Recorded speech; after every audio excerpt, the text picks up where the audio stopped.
মাছের ঝোলে মেথি শাক দিলে কেন এত স্বাদ লাগে জানেন?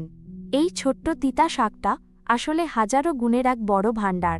শীতের বাজারে এই শাক এখন আমাদের দেশে খুব বেশি পাওয়া যায়। মেথি শাকে আছে প্রচুর আয়রন আর অনেক ভালো ভিটামিন। এতে থাকা ফাইবার আপনার পেট অনেক পরিষ্কার আর ঠান্ডা রাখে। এই শাক নিয়মিত খাইলে রক্তে চিনির পরিমাণ অনেক কমে যায়।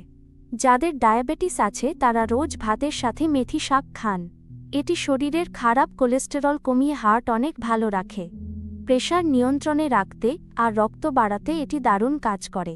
মেথি শাক আপনার চেহারার উজ্জ্বলতা বাড়াতে খুব সাহায্য করবে। এটি খেলে হাড়ের ব্যথা কমে আর শরীর অনেক সতেজ থাকে। মেথি শাক রান্না করা একদম সহজ আর খুব সাধারণ। প্রথমে শাকগুলো ভালো করে ধুয়ে ছোট ছোট করে কুচি করুন। রসুন আর শুকনা মরিচ দিয়ে এটি ভাজি করলে দারুণ লাগে। বড় মাছের ঝোলে অল্প মেথি শাক দিলে স্বাদ বাড়ে। তিতা ভাব কমাতে শাকগুলো একটু সিদ্ধ করে পানি ফেলে দিন। সপ্তাহে অন্তত একদিন এই শাক দিয়ে দুপুরের ভাত খান। শরীর সুস্থ রাখতে আজই বাজার থেকে মেথি শাক কিনুন। চনমনে থাকতে আজ থেকেই এই শাক খাওয়া শুরু করেন।